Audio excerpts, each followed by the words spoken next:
Hi guys, John Florez again, and here we go. Remember the book I told you about many episodes ago, a few years ago? Frederick Dannon's book, Hitmen? If you haven't read it, read it. It talked about my days in the business, not about me exactly, but what I experienced, in that hitmen were the handful of people who were paid to pay for airplay for the records that were released by the labels. Okay, that's payola. Okay, and payola was very effective.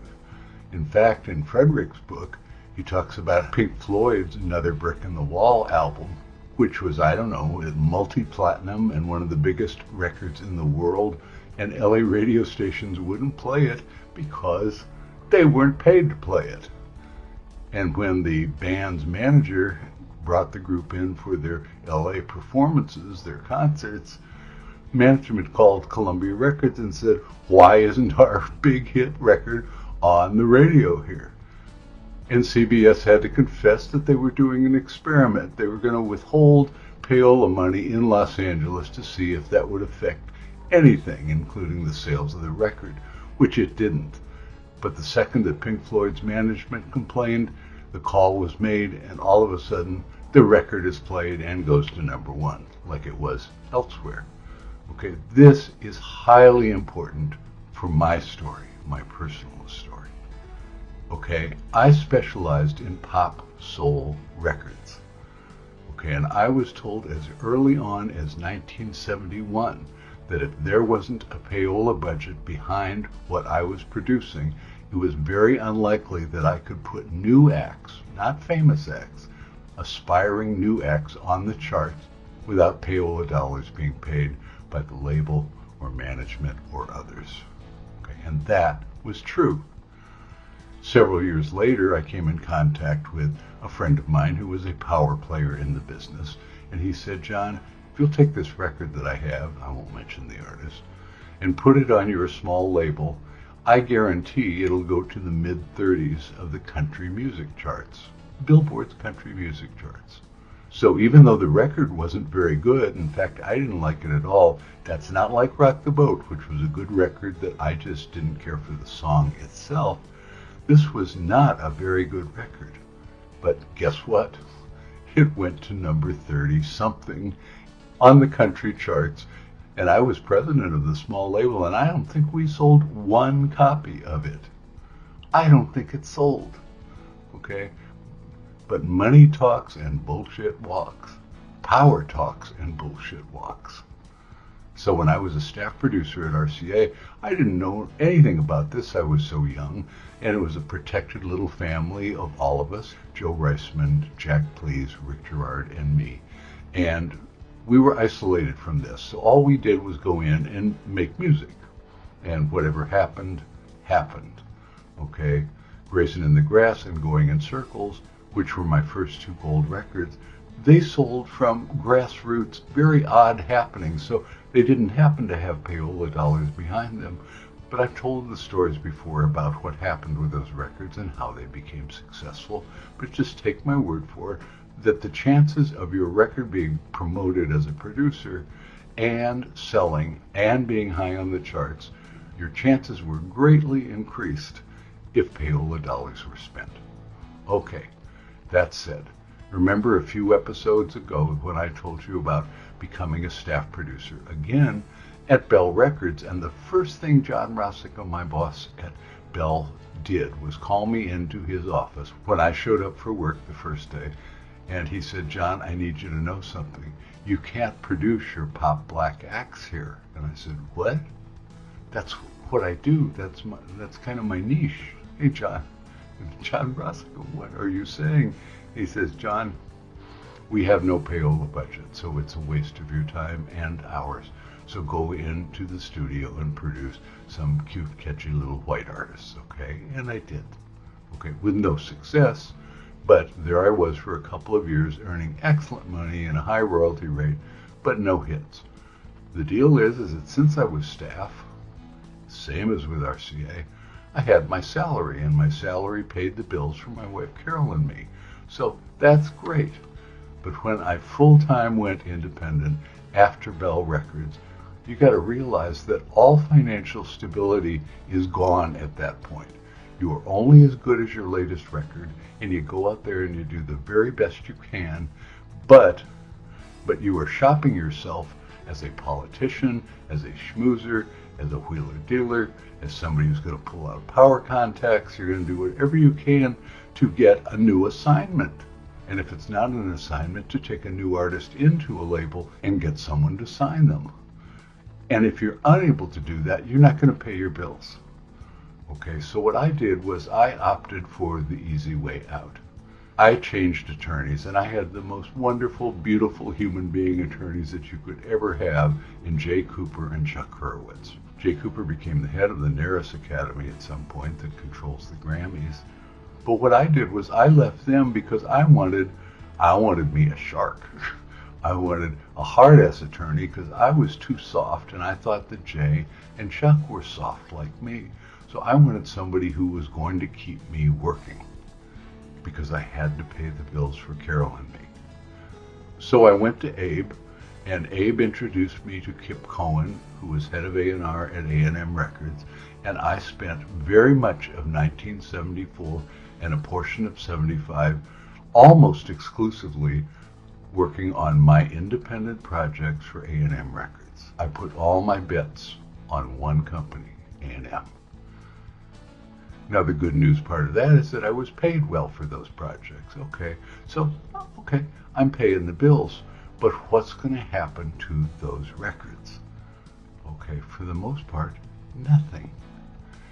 And I will not mention names because it would be unfair to do so, but a prominent promotion man came to me and said, John, A&M, their promotion people are under federal observation, looking for payola violations out of them, and thus nothing's going to happen unless some money is spread around on your records and the label doesn't have any money to do that.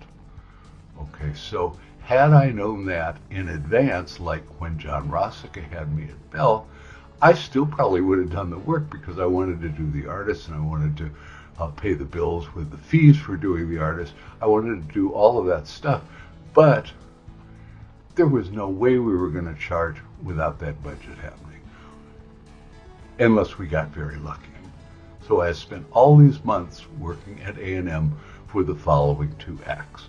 And we had a mid-chart record with Carl Graves' Baby Hang Up the Phone, but that was it. Had a full album on Carl, had a full album on LAX, the group that was my family group. We formed them from scratch. We held auditions, we did whatever. And I owned most of the publishing on both of those albums, which were never released. Why? Because there was no payola budget to drive the single releases home.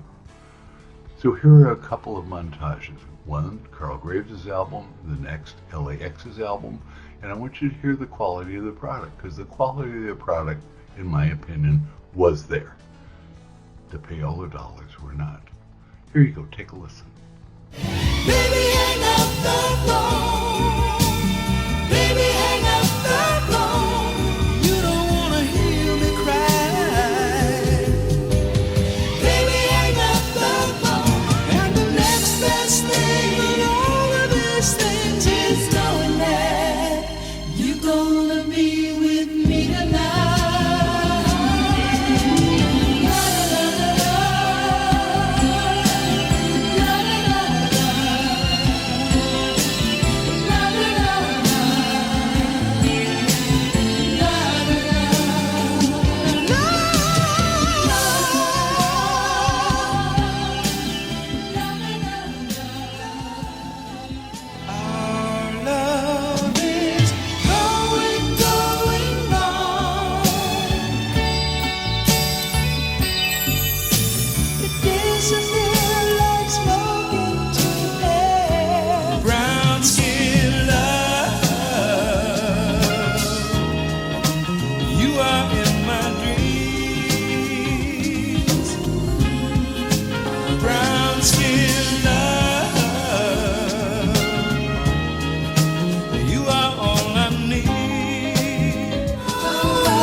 time I hear the melody.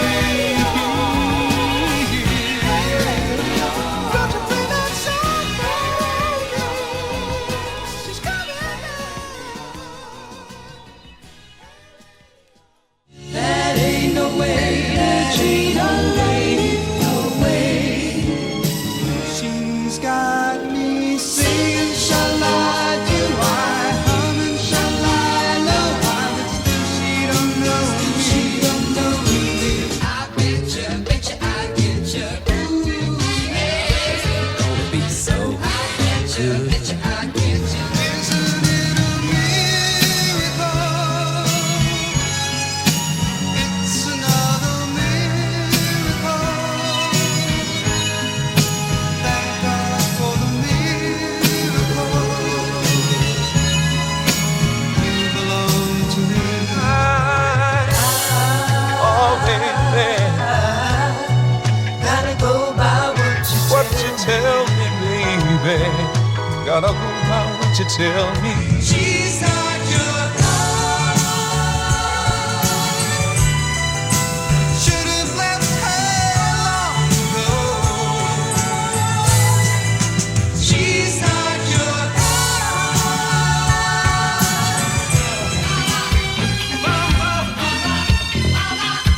Can't you hear me calling to your mama?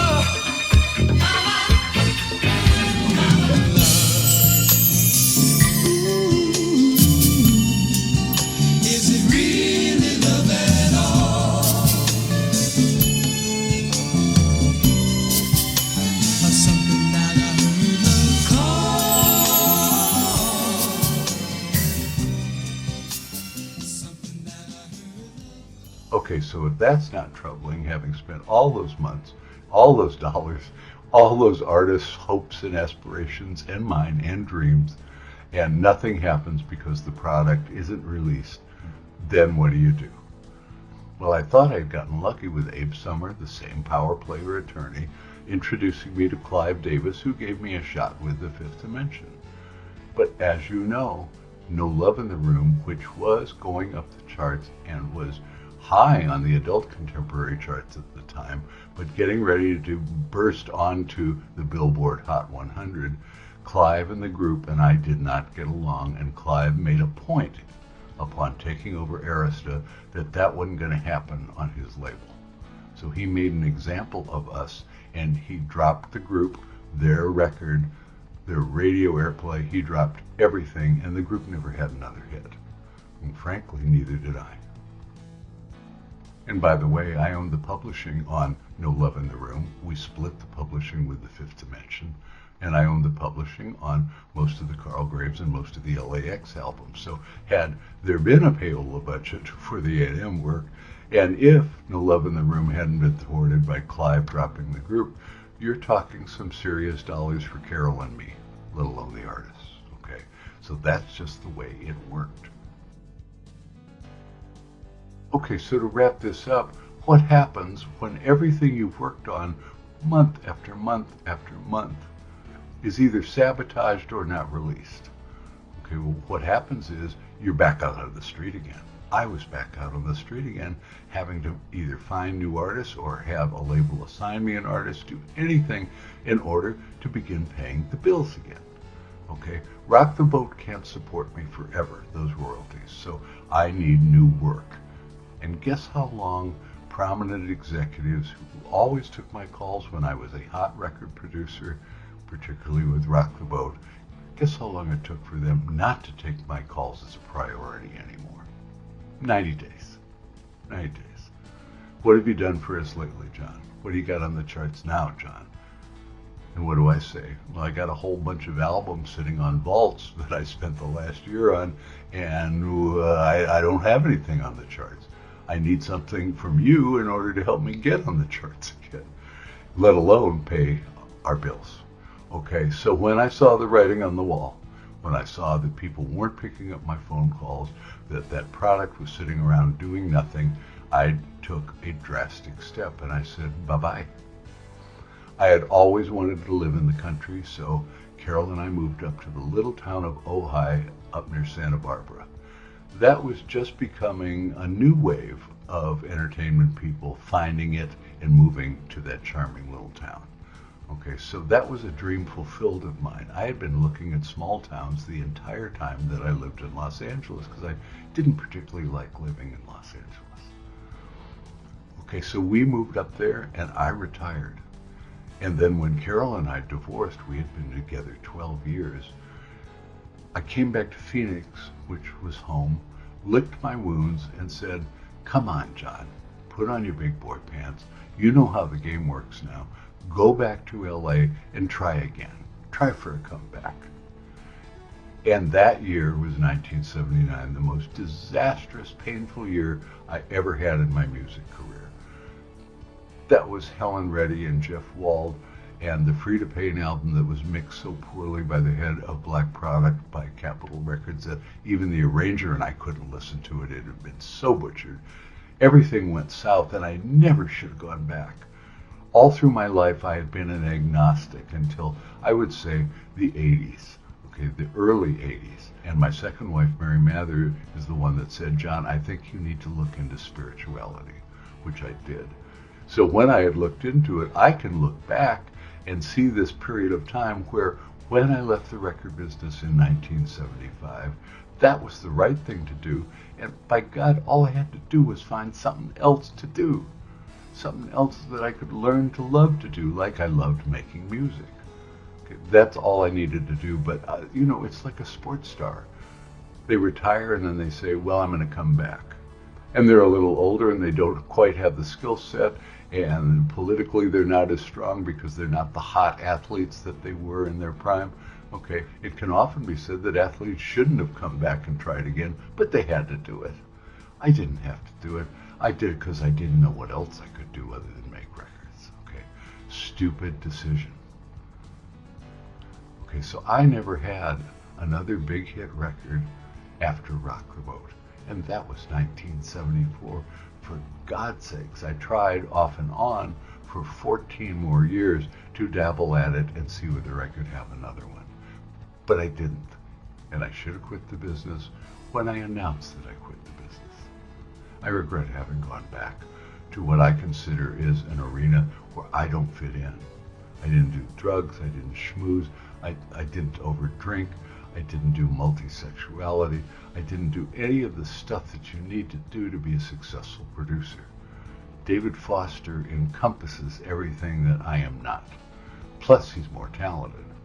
But he also has those political skills that I could just never embrace. I couldn't be that kind of political person. I was just kind of a nice Arizona music boy who wound up in LA and said, "Whoa, gold records? I'm having gold records. What? How did this happen? This is wonderful." Well, it was until it wasn't. Okay? So I guess that's it. You say, "Why aren't you in a lot of pain, John, telling this story now?" Well, that was a long time ago. It was very painful then. It's not now. Okay? I've had 40 years in technology support and training, and I love that, and I reach out to a lot of nice people, and there are very few egos and very few power plays and very few anything other than just sharing the love of what we do. And if I look back to the music business, that's what I was doing when I was in LA. I was sharing the love, but most of the power structure thought that was naivete. Well, it was both. But I know that what I'm best at is sharing the love, and I share it with you on all these stories and the cuts that I remaster. That said, as always, thanks for watching. I appreciate it. Let me hear your comments, both positive and negative, and you guys take care, okay?